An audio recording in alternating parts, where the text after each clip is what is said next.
A big thank you to our sponsor, iFixit, who fights for your right to repair and makes really cool tools in the process. If you need to fix your phone, laptop, or even a vacuum, iFixit has thousands of parts, tools, and free guides. Mercury, Mercury Stardust. She's a beacon of hope in the darkest night. Mercury, Mercury Stardust. She'll teach you how to make it all alright. Hey there, hi, my name is Mercury, and I'm the trans Handy Ma'am. My pronouns are she, her, and I teach compassionate DIY. We're here to help renters, LGBTQIA members, and anyone who's feeling left out in the DIY space.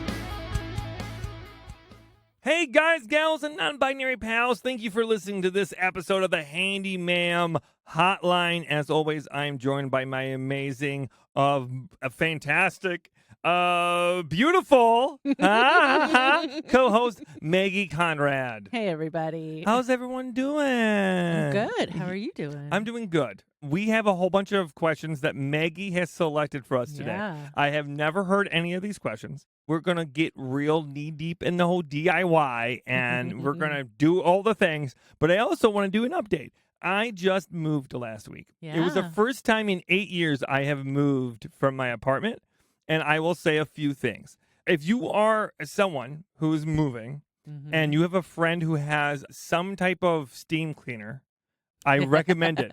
Basil coming in clutch with the steam cleaner. Our very good friend, an employee and co-worker, Basil, came with a steam cleaner last week. And I got to tell you, I've never seen those walls and the ceiling looking that good. Yeah. It's absolutely worth it, especially if you're someone who really cares about cleaning your space or really care about getting your deposit back. A steam cleaner, wow, I am shocked. I am shocked how well that worked. And it didn't damage the ceiling or the walls. Wow. Not really. You got to be really careful. You can get some paint to peel if you're doing it inappropriately. But it really worked on the kitchen. It worked in the microwave. It worked on the fridge. It worked in everything. I've never seen that space that clean. It was absolutely nutso-butso, Maggie. Nutso-butso. Nutso-butso. No, absolutely. It was just wild. Cool. I will say another thing. We didn't do it this past time around because we were really flying on the seat of our pants. You know, again, the longer you live at a place, the harder the move is, right? Especially if you're moving from one apartment to another apartment. We didn't have a place to live for about 1 day because we had that weird crossover where our lease was up on May 31st at noon, and our next lease didn't start until noon the next day, right? Was that what it was? Yeah. And that's like a hard place to be. You know, you're I think we loaded up the van, we loaded up the U-Haul on the Tuesday. Yep. And then we just left everything in the truck on Wednesday and then moved it on Thursday. Yep. So that was rough sauce. But something that I recommend that we didn't necessarily do, and that is they make those little corner blocks for when you mail stuff, right? Those little corner cardboard things. Sure. I recommend putting that and taping that on corners of walls. Oh, yeah. And especially if you're moving into a place. If you're moving into a place and there is no damage yet, right? I mean, when you're living in a place for 8 years, there's just going to be your corners, your walls are just going to get nicked up. There's just no way around it, right? Right. But when you're moving into a place and you want to keep that nice, you could do that. You could just take cardboard of any kind and just bend it around there and bend it a few times and cut it up and then put it on your corners to protect your doorways. You could do it on your frame. You could do it on your walls. It's a great little technique that really matters a lot, but I would recommend that. Also, for cleaning, there's this stuff out there called Ecolab. Ecolab, sorry. And Ecolab makes a bleach whitening spray that I have never experienced before. But I was trying new stuff to see what we would want to promote on the show or promote, on my videos. And I was shocked. My shower was as blue as my hair is. It was pretty. My shower was no longer white. It has been. I blew that motherfucker pretty bad. There was blue everywhere. There's blue on the ceiling, and I'm not even sure how that happened. So we use two things. We use the steam cleaner, and we also use that bleach whitening. Matt will attest. right? Yeah. Matt, what do you think? Was that like absolutely wild? How that whitening spray worked? It was literally like magic. Like I could stand there and watch Wow. it fade. Yeah. Cool. Yeah, it faded in front of us. Wow. And the best part is there was no damage. Yeah. There was literally no damage to that shower. Nice. So if you're looking for products or moving sometime soon, those are some tips and tricks that I would throw out there. And if you make a bookshelf that is 2 bookshelves connected, and the only way that you can get it out of your room and in a tiny little hallway is to take it apart, I want you to make sure that you measure that before you did that. No specific reason or anything. I didn't do anything whatever you do, silly. don't open the entire wall to fit it through the studs.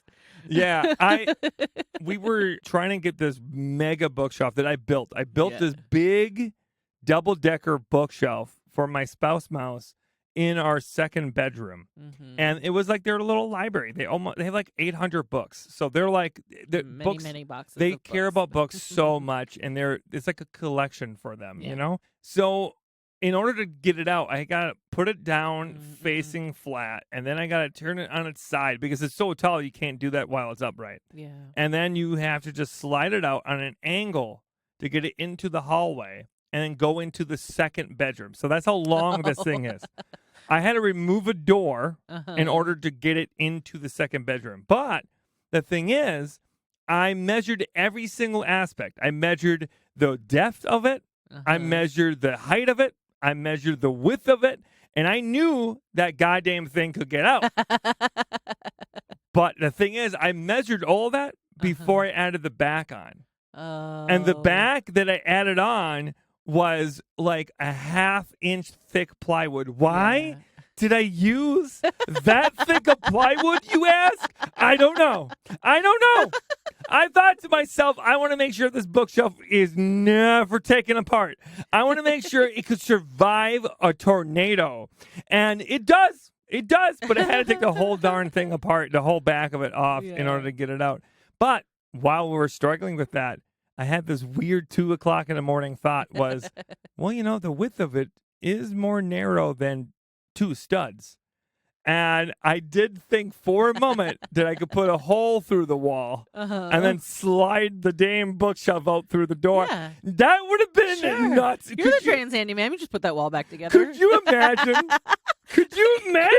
Could you imagine Cece waking up to that? They would have killed you. Could you imagine the property manager seeing that and just being like, what the fuck happened? You know? When did you do this? About a day ago.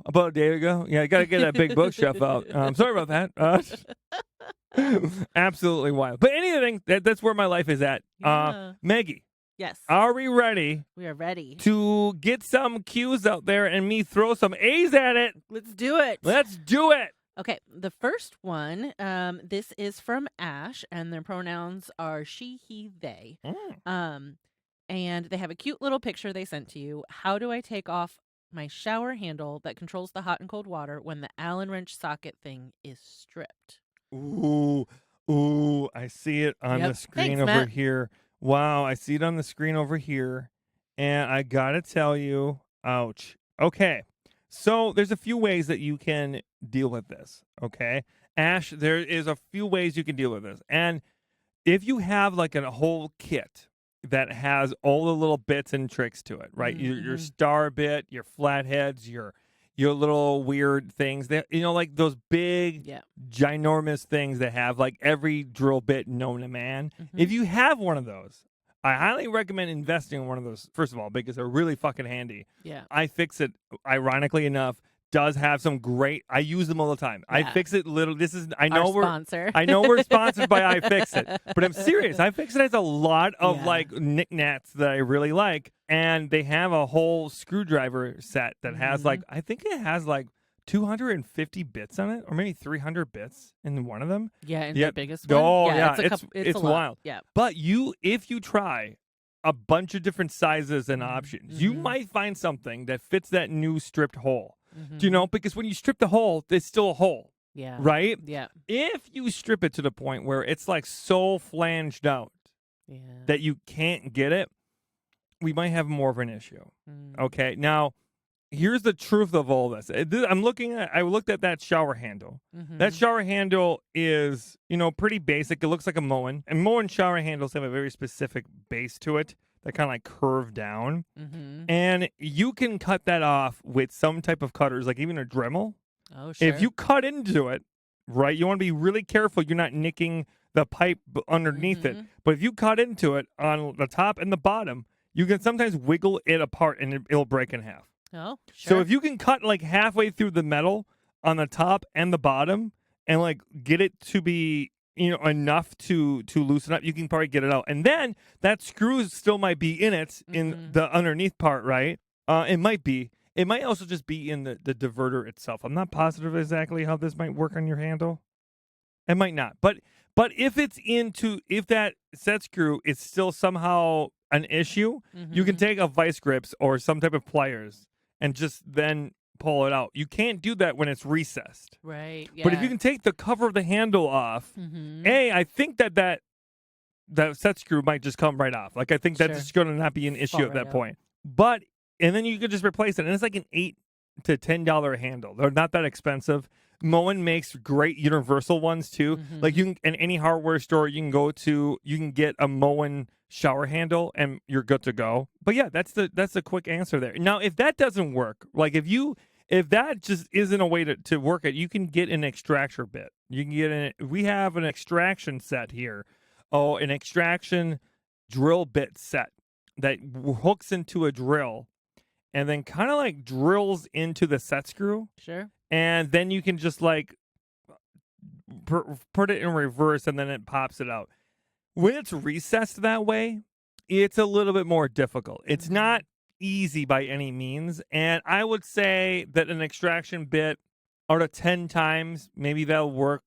Maybe 5, maybe 4 times. Do you know what I mean? Like the ratio is good enough to be like, maybe. But I usually use it like it's my third choice. Sure. Yeah, it's a rough one. Attraction. Because it can like break the screw off. And then, like part of the screw still stuck. Well, in it there, might right? even crack the handle. So like if you're trying to keep the handle, I think you're not gonna have luck. You're gonna need to replace that set screw anyways. Yeah. And to be honest, the handle isn't that expensive. It's justifiable that you can get a replacement for it. So that would be Ash. I hope good luck. Good Ash. luck, I think Ash. you're gonna kill it. I really think you're gonna kill it a lot. Also, is that a Snapchat filter? I think is that so. Is that they look, Yeah, they he look used like the Snapchat filter. Yeah, It's very yeah. cute. He had like little bear ears and a little flower on his nose, and I just gotta say, what a cute bear. Those Snapchat filters are getting cool and hip. God, man, I am so fucking old sometimes. I swear to God, someone asked me the other day if I was on Snapchat, and I was like, yeah, like for nudes? Yeah, Snapchat was like past my generation. Yeah, no, Snapchat, like 10 years ago, you only gave someone a Snapchat if you were like, winky, winky. You know what I mean? And now it's like everyone's using Snapchat. Like popular TikTokers and Instagram people are on Snapchat and like have a following. And I'm like, okay, that's a thing people are doing. Are they just showing nudes or something? Like, what are they doing on Snapchat? I have no idea how it works either. I don't know. Basil will have to teach us. I'm showing my age right now. God. Okay, let's go on. Next question, please. Hello, my name is Erin, and I live in Indiana. So my problem isn't necessarily a landlord issue, it's a maintenance person issue. Should probably explain that. Essentially, the head of maintenance in our apartment complex kind of hates us. Like, when we call for any maintenance issue, whether it's routine and a non-emergency or an emergency, for example, or dropped his keys down the elevator shaft one time, we call for help and he tells us, oh, that's not a problem, figure it out yourself. Really gaslights us, and what really put me over the edge was when he saw me struggling down the stairs with a heavy suitcase. It was broken, and he laughed at me. So what do you do? We've only lived in this place for a few months, right? Like we haven't been here long enough to, make any bad relationships with anybody. We usually keep to ourselves. So what do you do? How can I like butter this guy up? How can I make him at least treat us with indifference? I would settle for indifference. Respect would be nice. Friendliness would be even nicer. So how do you navigate this kind of relationship, because he doesn't need us, but we certainly need him when a drain gets plugged or something like that. So thank you very much, and I appreciate your time. First, I want to say that I can hear it in your voice, Mm-hmm. absolutely, how kind of scared you get about this subject and about how hard this is. Yeah. And I want to just really, I just want to extend my sympathy here and extend my heart, because I get it. This is, we every once in a while we get a call where it's like, yeah, that's why I exist. This is why we wrote a book. Yep. This is why we do the TikTok. This is why we do the podcast. Mm-hmm. Is for these situations to like genuinely help people. Because there's a power imbalance. Yeah, I mean, you can hear it. You can hear it in their voice right there. Like he doesn't need us, but we certainly need him. Yeah. And that's the problem. That's what I think people don't understand, is that, like, yeah, you might feel like you're a glorified janitor. And honestly, I feel like he's projecting. Yeah. Like, as someone who's in this field and have been for a long time, I met a lot of people like this who just felt like glorified janitors, felt like glorified maids. And I want to be very honest with you. Those jobs are great. There's nothing wrong with that job. Yep. But a lot of people in this industry look down at other people's jobs. And therefore, they internalize their own. Maybe they're not where they want to be. A lot of people in maintenance don't, they don't turn 20 years old and graduate high school or get out of college seeking a maintenance job, right? A lot of people fall into maintenance because things didn't work out for them, right? A lot of people. I met so many people who just kind of like, they're on the edge of retirement, or they, didn't graduate from trade school, or they were going for a sports scholarship and they got hurt, or they just, they needed a job that was going to pay well, and this was what they wanted to do. And a lot of them have this like resentment towards people who are asking for help. The very basis of why they would be in this field, and job security is you asking for help. Right. I feel like there's the imbalance here isn't only that he treats you like this. The imbalance is that he doesn't understand that you asking for help, you seeking out help, is in fact job security. Right. Like, you needing help, you feeling like the only person you can go to is this man, is genuinely like what keeps him employed. Yep. So I don't really understand the animosity that is created here often from technicians.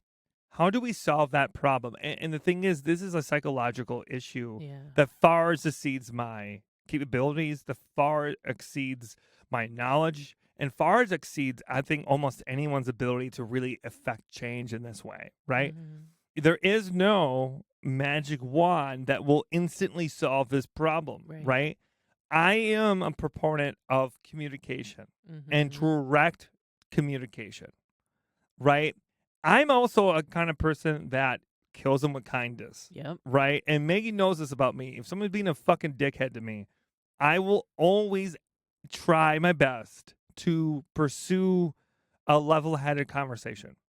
And as someone who's worked with people like that in the industry, is that like they often don't humanize you.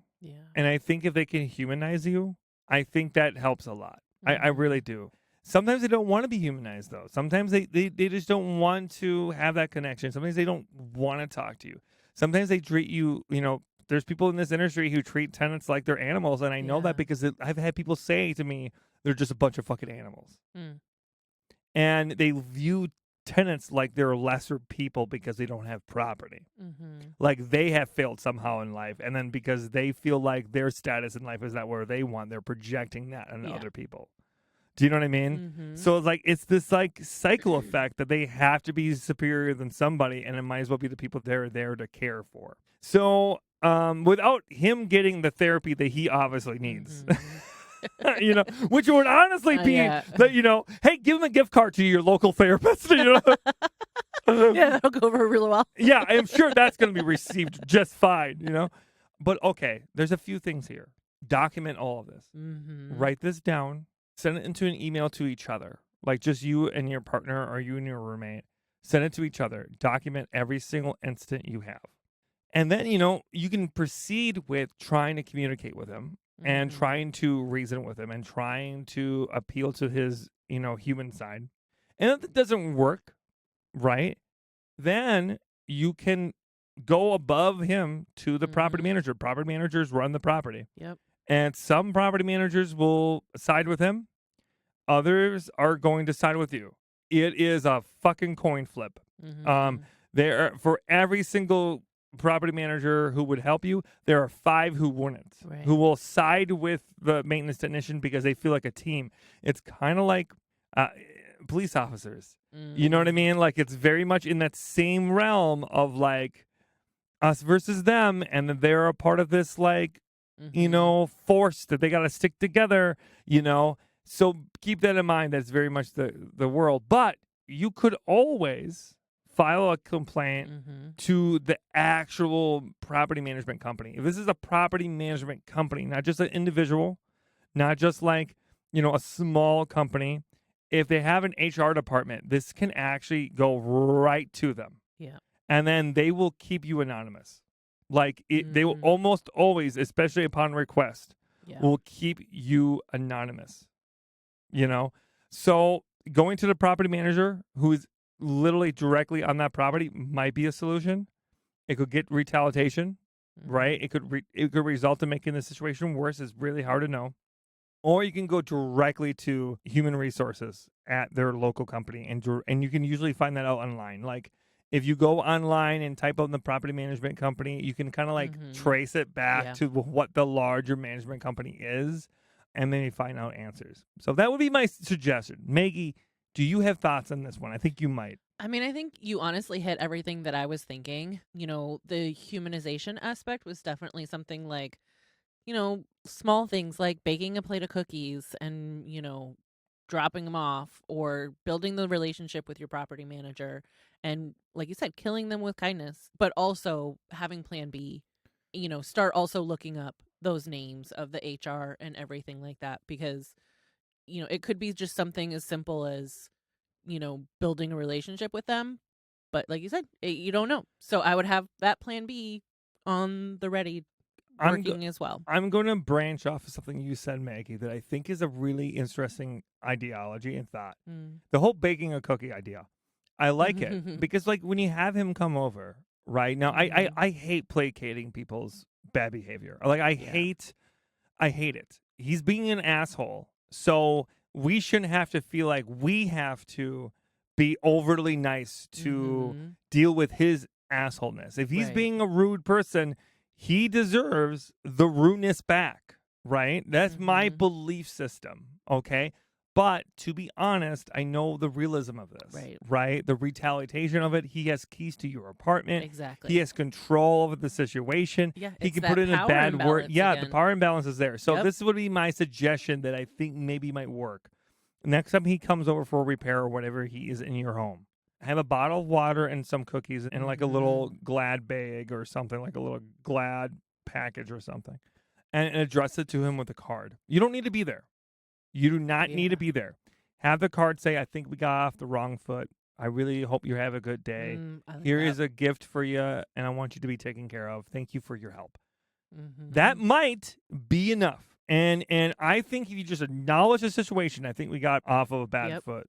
You know, I think it might make him aware that you feel like you got off. And it might be gentle enough to be in that realm. But again, I hate that we have to placate and walk on thin ice in a situation where he holds the cards and you don't. But that would be my suggestion. That's my idea. I hope that works out for you.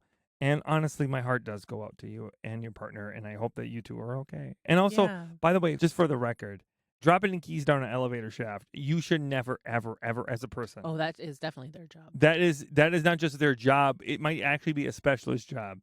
And the reason why I say that is because it's illegal for people to go down an elevator shaft who don't have certain licenses. It's illegal to tamper with an elevator shaft, like to even stick anything down it. So he could arguably, I mean, that's like a really, I mean, depending on where he is and what state he's in, but like in Wisconsin, I was never allowed to enter an elevator shaft, no matter if we had all the safeguards in.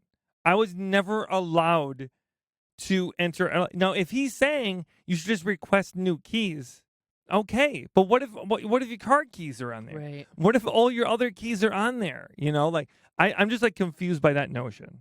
And I'm like, I feel real bad that there's people in my industry who go about this in a way where it's like they really view us versus them and don't see that there is like a cycle of like, not to like quote a Disney film, but it's a circle of life, motherfucker. You know what I mean? We need people who are asking for help for us to be able to do our jobs. Right. And if you don't want to have a job tomorrow, then keep it up. People are going to stop asking you for help. They are. People will stop asking you for help. And you know what will happen? You'll have more work when they move out. Yep. Because they're never going to ask you for help. All those clogs, all that damage to the doors and windows and other appliances, all of that is going to pile up. Yep. All of that is going to get worse. All that is going to be a nightmare. And then when they move the fuck out, you're going to have a flip that's going to lose your mind on because you were the jackass that closed the door by being rude to a stranger that you don't know. You just made your job harder. Yeah. That was always my argument to other tenants, other technicians, was if we treat them well and they invite us into their home and we communicate with them, we actually make our jobs easier, not harder. Yeah. And a lot of people didn't see it that way. They see it like, no, that we shouldn't have to deal with them being overly emotional and stuff.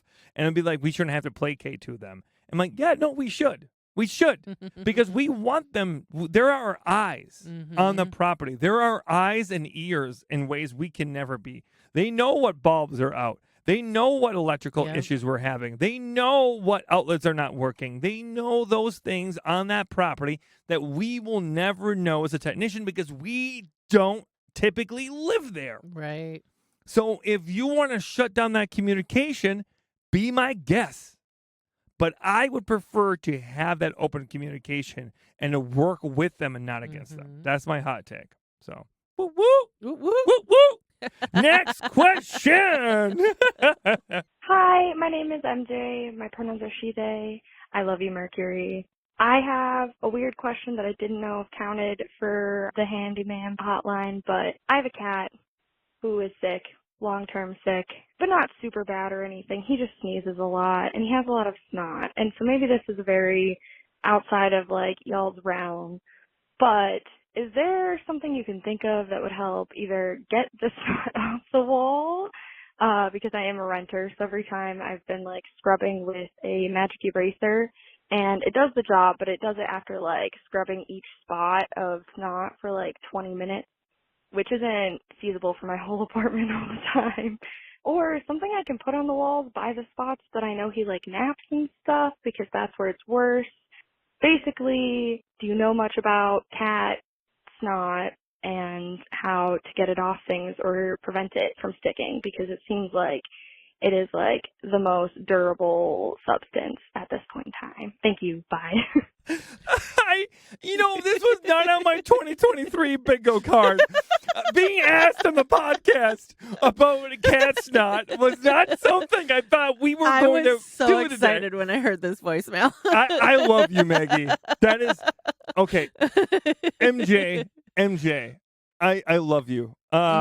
Is this in the scope of technician work? I would say yeah. Yeah. When it comes to cats, MJ, and you want to send me pictures of your cats, just have an excuse to send me a picture of your cat, buckle up, motherfucker. I'm ready to go. Okay? Okay.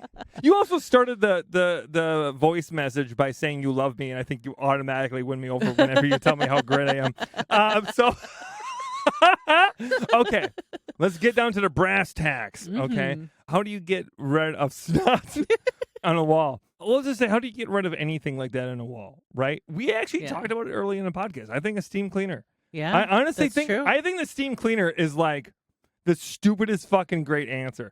I think you want to test it before you use it. I think you want to like test it on cardboard, see what the pressure is, see what the heat's like.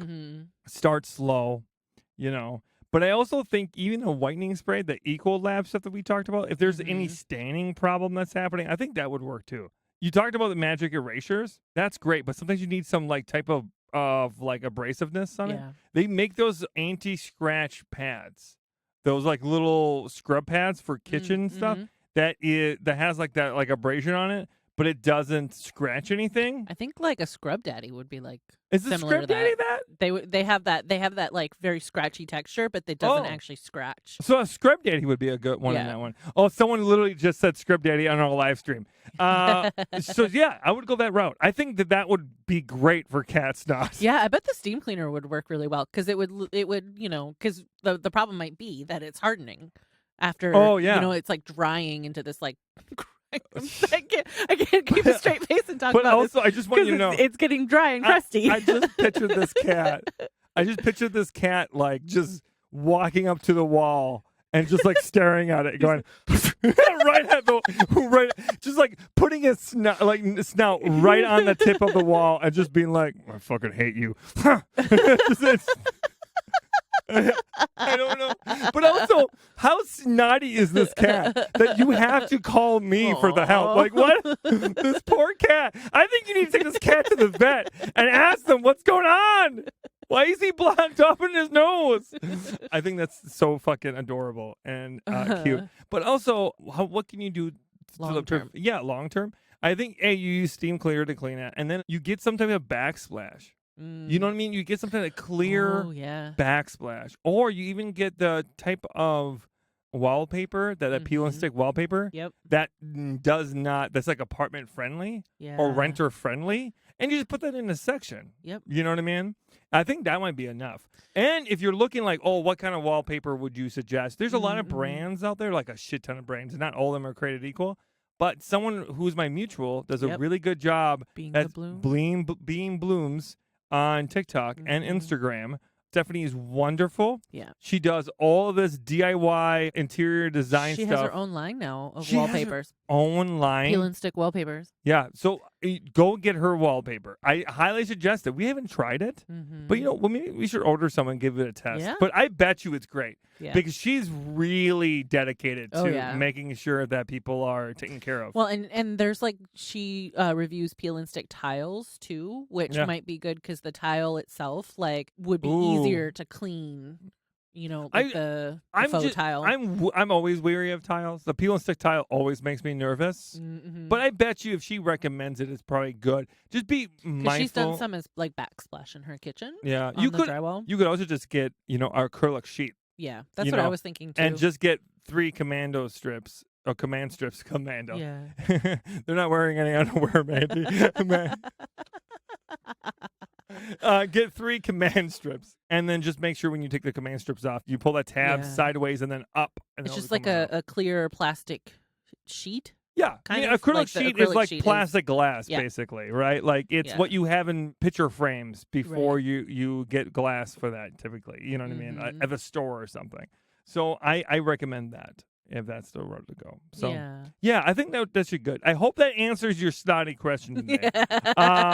Also, MJ, if we were ever giving out like Mercury awards or Handy awards, I think yours would be the most unique question we've got on the podcast. Like you would get a fucking trophy mailed to you for this one. Matt, write that down, Matthew. We need to make a little Handy award episode, and we need to make sure that we get her a specific a little award. Trophy. Yeah, a little trophy. Great question. Fucking great question. Killed it, MJ. A little trans handy cat. All the trophies have to be cats. All of them cats or cat paws. They all gotta be. Oh my god. Let's go. Another question. So cute. Hi, Mercury. My name is Emily, pronouns she, her, and I have a question about hanging something heavy on a wall that probably has electrical wiring behind it. I have a coat rack my aunt and I made together out of an old fireplace mantle.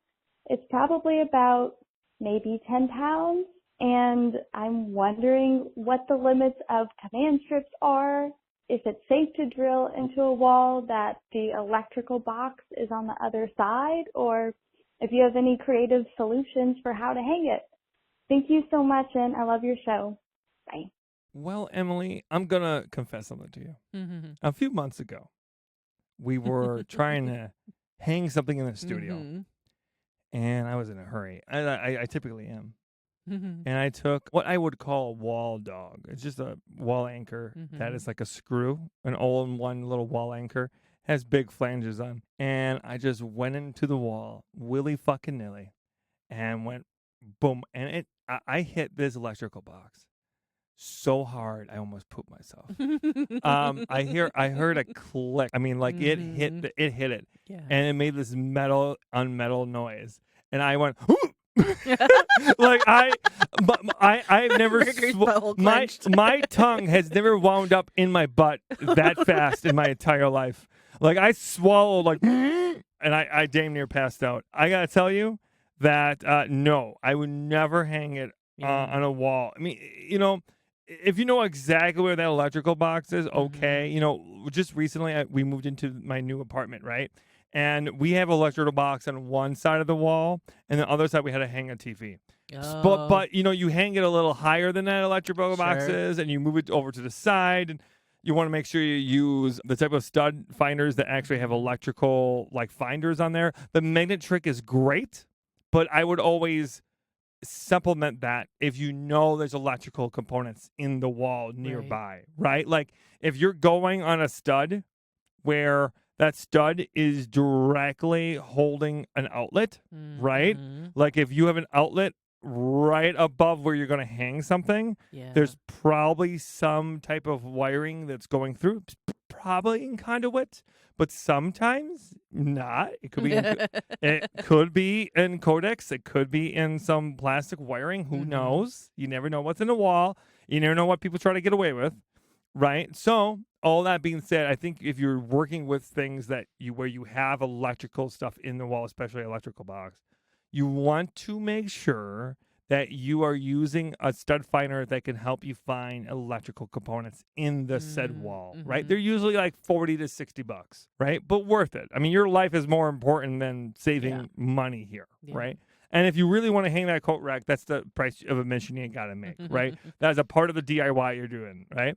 Now, how do you hang it and have success? Now, this is a good question. Now, how strong are command strips? I don't know about a coat rack, because then you're weighing it down. I don't know. I feel like the best one is the one that Maggie probably knows what I'm going to say, but I'm not like a huge fan because it is going to leave a mark on your wall. Yeah. And that is the alien tape. The alien tape is probably the strongest command tape like out there that we have found. I don't know if it's strong enough to hold long term. Yeah.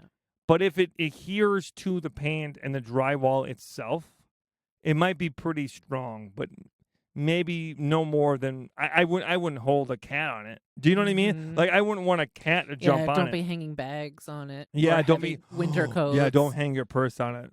I think that's a recipe for that to be ripped right out. But I do think you could try it. If you're okay with repairing drywall, that is the price of admission. Because it'll usually like peel off like the top layer, right? Yeah. I mean, another route you could go is get a really long, like however big this wall, if this wall is 10 feet, you get a really long piece of like lumber, like a 1x4, right? And make it look nice, stand it to look real nice. Hang it kind of where you think you want to hang it, decorate it, make it look nice.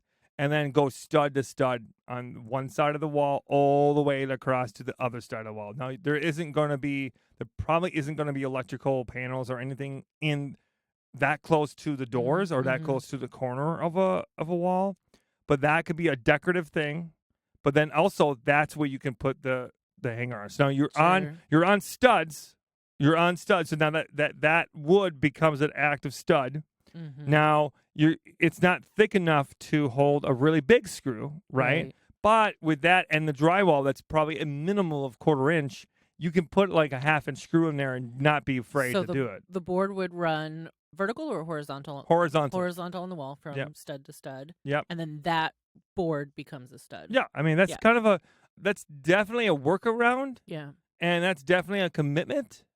But you're basically actively putting a rail system in. You're actively putting some type of like decorative railing in. I think that could work. I think that someone is like almost like a French cleat kind of like a French. I mean, honestly, you could make a French cleat. You could. You know what a French cleat is? I don't A French cleat. know. So picture this. Yeah.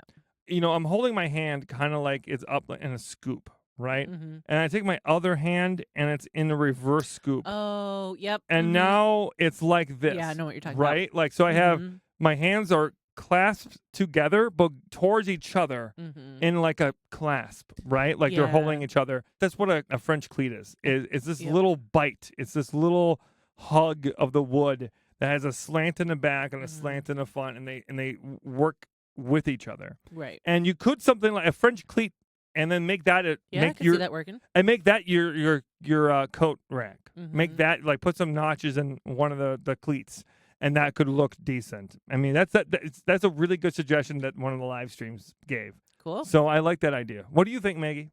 Yeah, I mean, we've done that before when we didn't have a stud to hang a TV on and used an extra board to go stud to stud and then hung the TV where we needed to. Yeah, and here's the thing. So, You yeah, just- it can definitely work. when you have an electrical panel, you have kind of what goes directly vertical Mm-hmm. into it, typically not horizontal. Doesn't mean it's not, though. It does not mean it's not. Right? You cannot say anything for certain. Right. Right?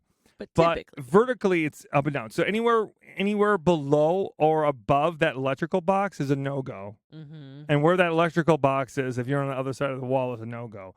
But if you find a stud like 2 feet on the Sure. side of it and then another 2 feet on the other side, you're fairly safe. You're Yeah. fairly safe. You still need to be mindful of where those electrical outlets are and the switches are. Sure. But that's always. And I think if you have the magnet trick that I have where you find the screw in the wall with the magnet, Mhm. and then you also have the stud finder to kind of supplement that knowledge and double check your work, I think that's a road to go. Yeah. Yeah. Cool? Sounds good. Yeah, way to go. Mercury's killing the game today. Last question. Hi, my name is Bree. My pronouns are she, he. My boyfriend's toilet won't flush fully. Sometimes it does, and other times it only flushes partially, and sometimes not at all. I opened the tank and checked the handle, the float, and the flapper, and they all seemed fine. Well, the flapper looked a little crusty, so I'm going to replace that anyway. But I'm unsure if I need an auger or if I need to remove the toilet and check below. If it's something I could do myself, I'd really love to do that and to save some money. And then I also got an update from them. I have since replaced the flapper, and we're still having flushing issues. Okay. The first thing I'm going to ask is how tight is the chain to the flapper, Mm-hmm. right? Now, when the handle goes down, the handle on your toilet is connected to the flapper. The flapper is not a 1920s dancer with a cool bob, okay? The flapper is what we call this rubber little gasket Mhm. that kind of like flops right above a hole that goes into your toilet bowl. Right. That's what connects your toilet tank water to your toilet bowl water, okay? And when you push the handle down, this chain on this little rod that's connected to the handle Mhm. goes up and pulls that flapper up, and then that works. Now, the way that it typically works is the flapper has these little flanges on the side that when it goes up, it kind of like surfs on the water. Yeah. And then it coasts itself down as that level of the water starts dipping, Right. like you're on the beach, right? And tide goes out, same effect.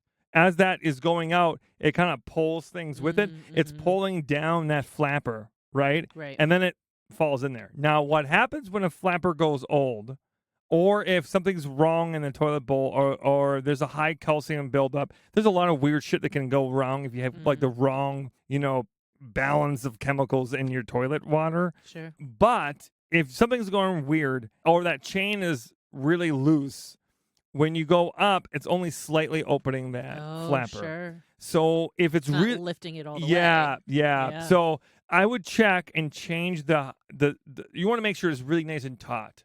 So when it is not doing anything, when you're just opening up the tank and you're not pushing down that handle at all, I want to make sure that's nice and taut. Not too taut where it's just like constantly flushing, Mm-hmm. but taut enough that it's really like all you need is a little tap and that thing is going. Right. That could be what's going on. It might not be. Now, you mentioned like if you don't know if you need to get an auger and do it. Now, maybe there is a chance there's an air pocket that's in your toilet that's sure. in one of the S curves that could be causing some issue. I don't know for sure. But if you try the flapper problem and you try the chain, right, and that's not working, then I would go get yourself a closeted auger.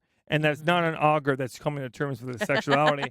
That's an auger that's in like a sleeve, a plastic sleeve that can go up and down. And it's like specially made for it. It's also called a toilet auger. Toilet auger, closeted auger, whatever people call it. It is designed for a toilet, and it is the length of that actual toilet, of the inside of the S curve. Okay? So I would go that route if the flapper chain is adjusted and doesn't work. Okay. Now, I think that's it. That's what I would throw in there. Oh, yeah. Someone said in the live stream, also, if the lever on the actual toilet has multiple holes where it can go, that's also true. Sometimes they're plastic. Those little handles are plastic, and they have multiple holes that can change instead of the chain or blah, blah, blah, blah. That's one route, too. But I think that's basically it. I'm 90% sure we answered both of those possibilities. If none of that works, I mean, that's when you just change all the guts in the toilet. Yeah. That's when you change your fill valve and your flush valve. You talked about the float. Honestly, fuck the float. Just change the whole goddamn thing at that point. Just the whole fill valve gets changed. And if that doesn't work, there's got to be some type of air pocket we're not getting to. It has to be. There's the only other explanation for it. Oh, because the air pocket's preventing the water from actually going Yeah, down. I mean, there's toilets that are eco-friendly, and eco-friendly just means shitty flush. You know what I mean? It really does. They're not really eco-friendly. They're never. No one in the you use more water on an eco-friendly one because you got to flush it twice than you do otherwise. So like, eco-friendly usually just means wasted water to me. But that's the hot take on that. You might have a fill and a flush valve that are with that brand that's designed to be eco-friendly, but I don't know for sure. Maggie, what do you think? I think you got it. You think I got it? Yeah. Did I solve the problem and everyone's problem? And did I solve the crisis in the world? Yes, I did. One toilet at a time, everybody. One toilet at a time. Yeah. I solved the world's shitty problems one flush at a time. Everyone, I want to say thank you so much for listening to this episode of the Handy Ma'am Hotline. I want to say thank you to everyone who is helping making this podcast happen. Our wonderful Matthew Allen Haig, Maggie, our amazing team, Ziggy and Basil and Raymond, who are always helping out with various things behind the scenes. And I want to say thank you to all your ear holes for listening to this and making it happen. Please make sure you subscribe to this podcast and help us get out and be heard by more people. And as always, remember that my book is coming out on August 22nd. That's Safe and Sound, a renter's friendly guide to home repair that is available everywhere you get your books. We are trying to sell 100,000 copies by August 22nd, and I think we're around 23,000. We're doing pretty damn good. So help us keep that energy going. And until next time, remember, you're worth the time it takes to learn a new skill. Bye-bye. The theme song was created by Rhodey Walker. Questions were picked up by our production assistant, Ziggy. A big thank you to our executive producer, Basil. And this podcast was recorded and edited by Matthew Allen Haig. Thank you for listening. See you next time. If you enjoyed this episode of the Handy Ma'am Hotline, you can listen to an even longer version by supporting us on Patreon. If you support us on Patreon, $10 or more, you'll be able to get an extra long 30 to 45-minute section every single week. Isn't that amazing? More of me and Maggie. Wow! So thank you so much for all those who already support us, and you too can support us and listen to more on our Patreon. Thank you. Bye-bye. If you enjoyed this episode, please help us keep the pirate ship alive by supporting our sponsors, the wonderful iFixit. They fight for your right to repair and makes really cool tools in the process. If you need to fix your phone, laptop, or even a vacuum, iFixit has thousands of parts, tools, and free guides to make your life a little bit easier. So grab your hammer and nails and paint your nails if you want to. You're worth the time it takes to be you. She'll teach you how to fix your house, how to fix it by yourself. The